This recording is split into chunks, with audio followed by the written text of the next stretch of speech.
First You Think is a not-for-profit ministry of the First Unitarian Church of Des Moines. Support us at ucdsm.org today.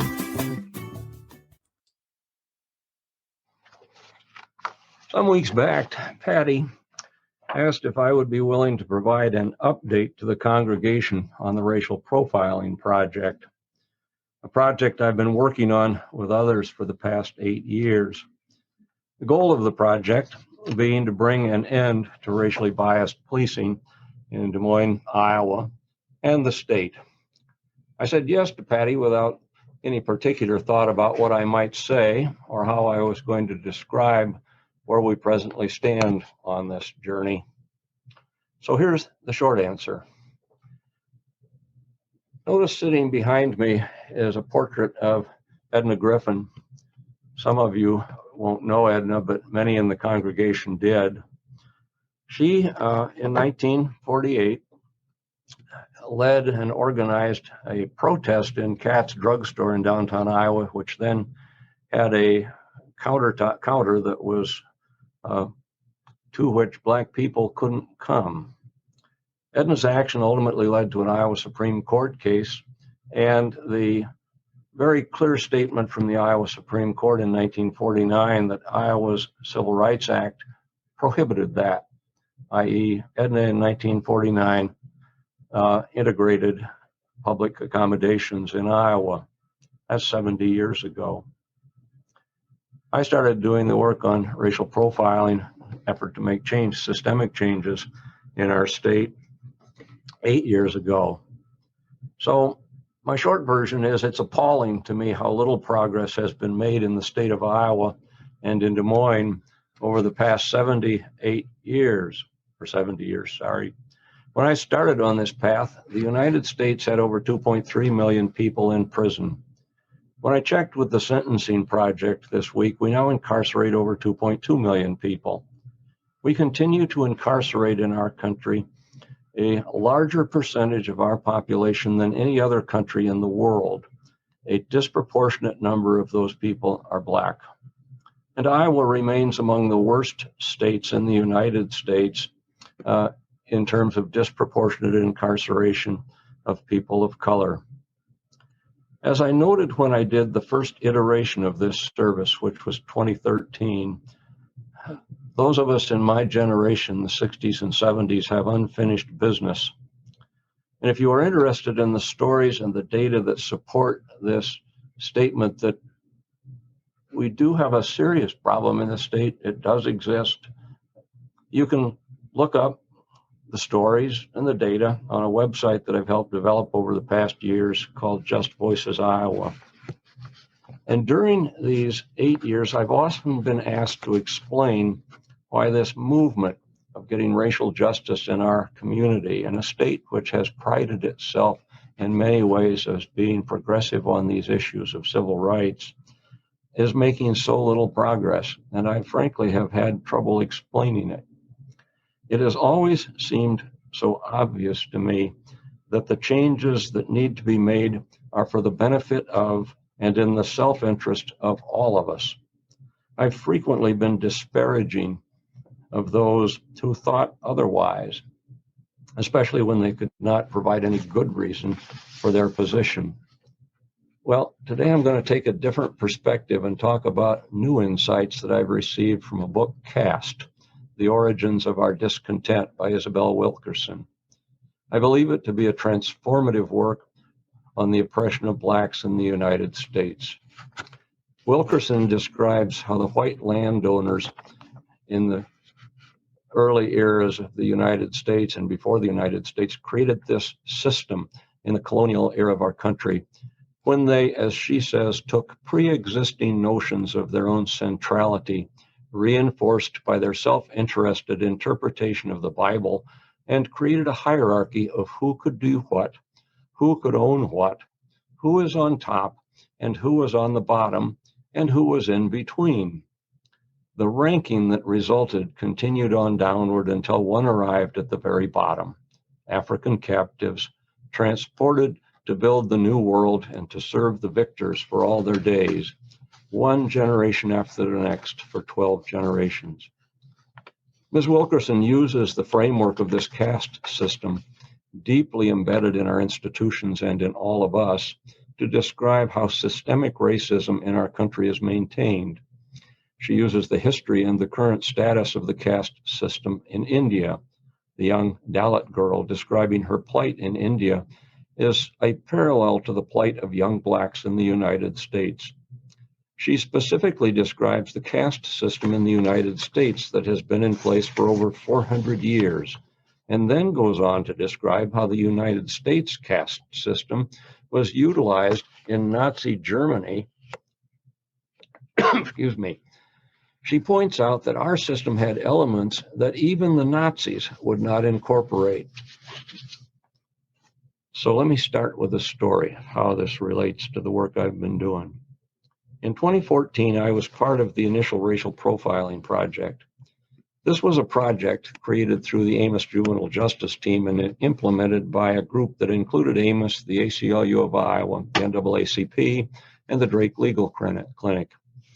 As a part of the project, we interviewed Black citizens of Des Moines, largely men, and memorialized their stories of being racially profiled. This work was condensed into a report by the end of 2015, and a copy of that report was provided to the Des Moines Police Department, among others. The hope was that the production of this report would lead to an open dialogue with city officials, particularly the Des Moines Police Department, about the current situation of its Black citizens in Des Moines, and the steps that could be taken to make necessary changes in the systemic, racially biased policing that we clearly exposed. The report clearly identified examples of racial profiling and raised up national statistics and information that supported these stories. The report contained a transcription of a communication between the police dispatcher and a patrol car on its way to a gathering of the Black community at a public park in Des Moines. The communication contained explicitly racist comments. The response from the Des Moines Police Department to the report in itself and to this particular piece of it was unexpected.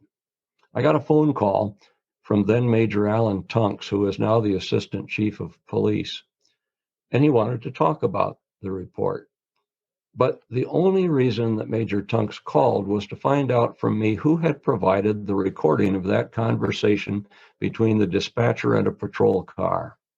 When I told him that we weren't going to provide that information to him, he then attacked the transcription, attempting to convince me that it could not possibly be true.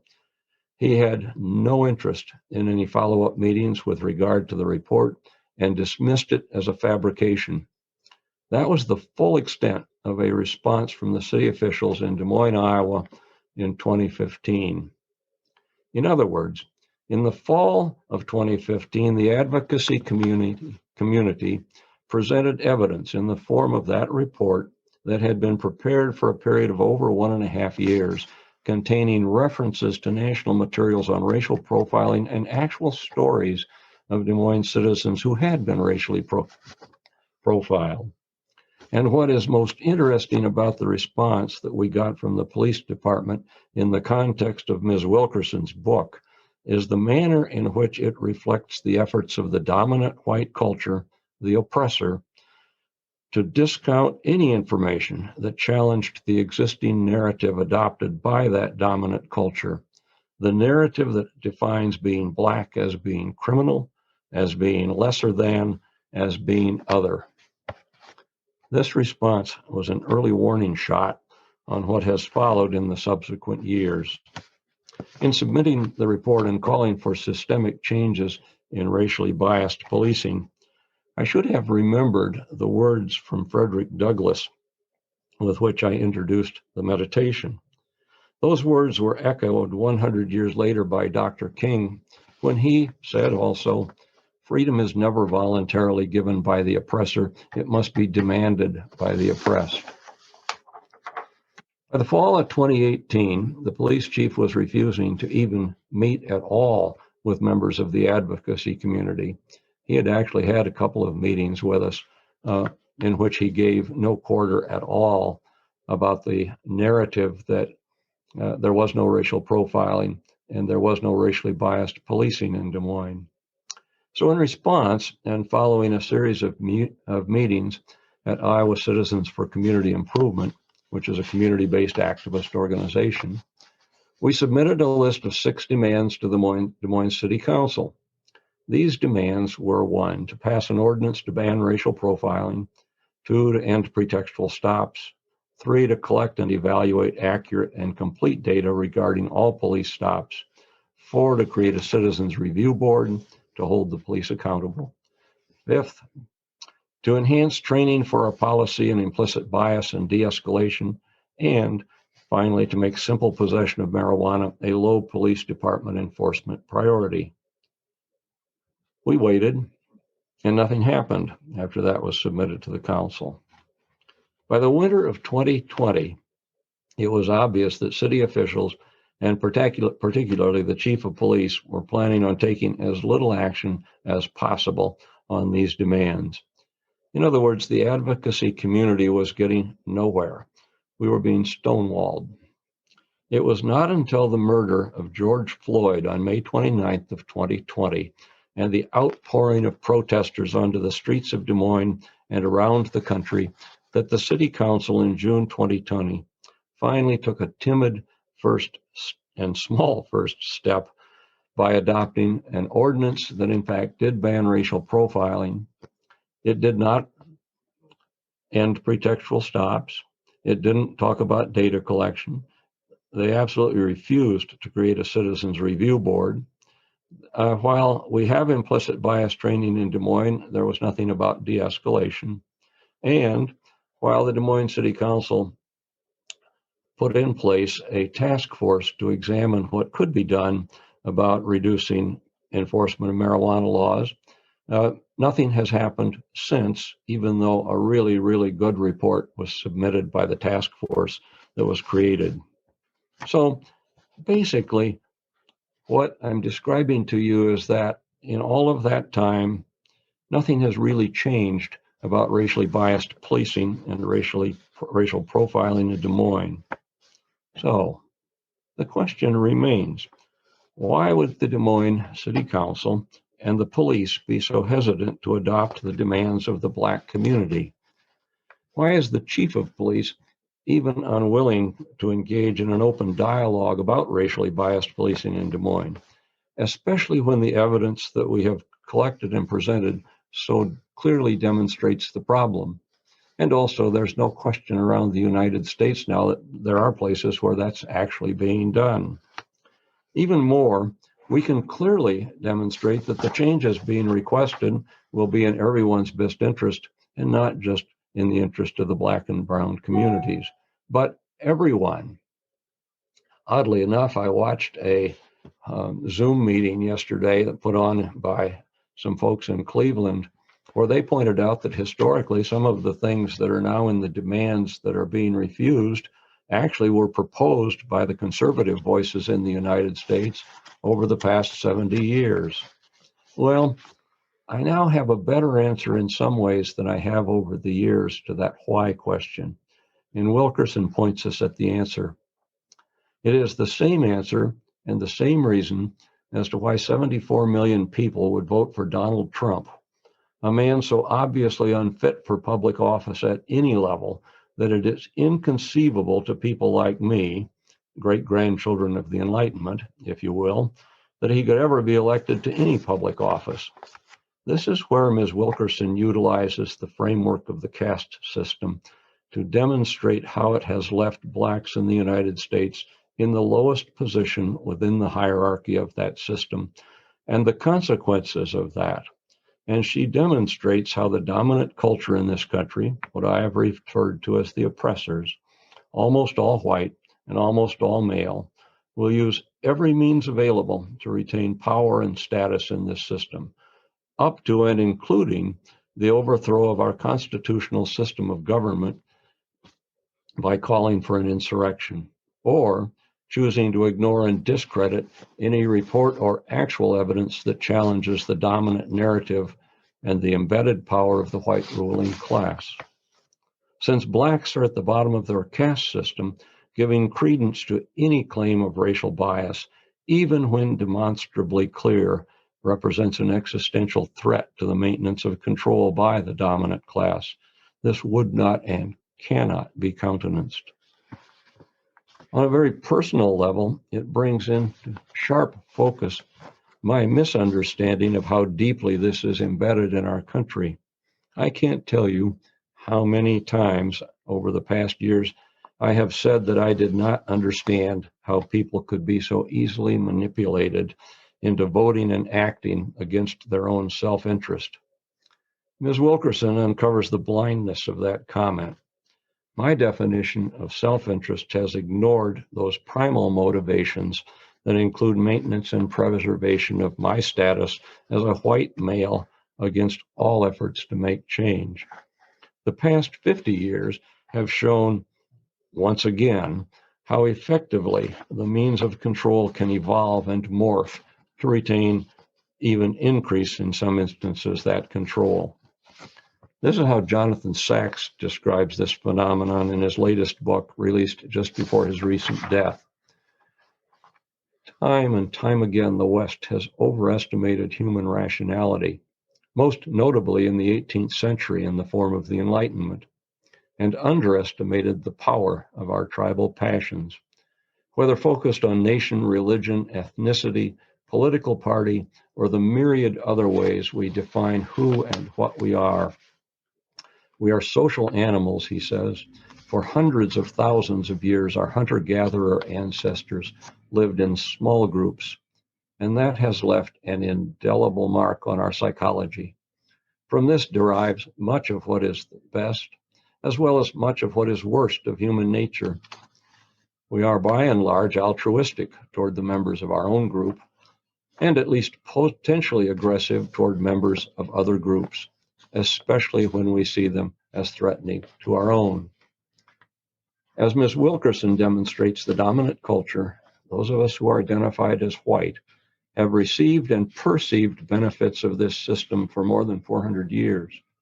And every person who identifies as white in this country, including all of us in this service, are complicit in the maintenance of this oppressive system. This is a basic oppression theory translated through the lens of caste. When I apply that lens to the work that I've been doing over the past 8 years to transform our system of racially biased policing, I now come to the realization that the self-interest that is being protected goes to the very heart and soul of how we who are identified as white understand our very existence, of how, as the demographics of our country change and we look forward to becoming a racial minority, all of our historic narratives about our place in the universe, our inherent superiority, our inherent exceptionalism, are proved to be lies. If we can no longer identify people whose skin is darker than ours as less than, as criminal, as other, as Jezebels, as welfare queens, where does that leave me?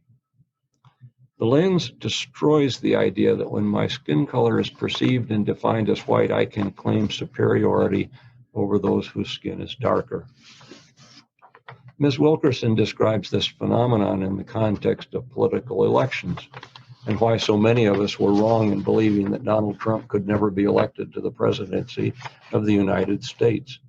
She puts it this way: what the left had not considered was that the people voting this way were in fact voting for their interests. Maintaining the caste system as it had always been was in their interest. And some were willing to accept short-term discomfort, forego health insurance, risk contamination of the water and air, and even die to protect their long-term interest in the hierarchy as they had known it. When you are caught in a caste system, she says, you will likely do whatever it takes to survive in it. If you are securely situated somewhere in the middle, below the very top, but above the very bottom caste, you may distance yourself from the bottom and hold up barriers against those you see as below you to protect your own position. You will emphasize the inherited characteristics that rank higher on the caste scale. When that minister described Kamala Harris as a Jezebel, he was doing far more than calling her an amoral, wantonly sexual woman, which is the modern narrative apparently attached to her story. He was tapping into those primal fears that this woman, whose skin is darker than his, might actually supplant him in the caste hierarchy. And the people listening to him, his white congregation, are triggered by this statement in ways that Donald Trump has been able to trigger people. Ms. Wilkerson's book is a disturbing read, brilliantly written and marvelously readable.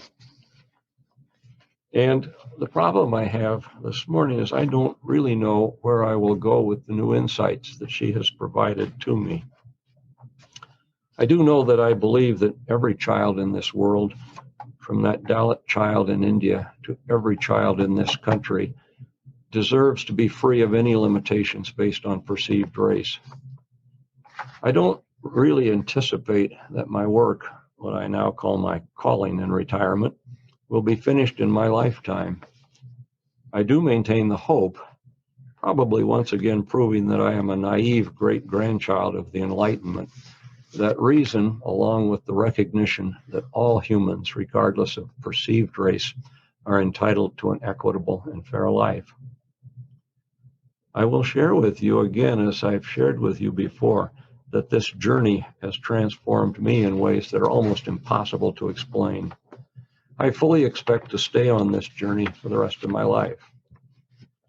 That, of course, leads to the question of, with these new insights, how do I not get lost? Well, fortunately for me, Brian Stevenson of the Equal Justice Initiative has provided a map of how to stay on course. And I believe that in a moment you're going to actually get to look on it on the screen. And Walter, would you, if you've got it handy, raise up the 4 elements that Stevenson describes. What Brian Stevenson says is that if you really want to lean toward justice and implement actions toward justice, then we must get proximate. Or in the wonderful words of Brene Brown, which I really like, frankly, if you aren't in the arena also getting your ass kicked, I'm not interested in your feedback. Second thing that Stevenson says, and apparently we don't get to see the video of it right now, okay. We must change the narrative that was created to justify and support this immoral system. The demeaning narratives that inculcate our culture with negative stereotypes of people who are not identified as white, and the equally destructive narratives that reinforce white exceptionalism. Third, he says that stay hopeful. And that's sometimes very hard to do when I describe how this process has been stalled and stonewalled in trying to make the transformations that we're talking about. But if you're going to continue, you got to stay hopeful. And finally, what he says is that for all of us, every single one of us, if we want to make change, we must be willing to do uncomfortable things in order to make the changes that are needed. So that's the path I'm on. I certainly invite the rest of you to join me on it if you're so moved. So thank you for being here. Thank you for your attention.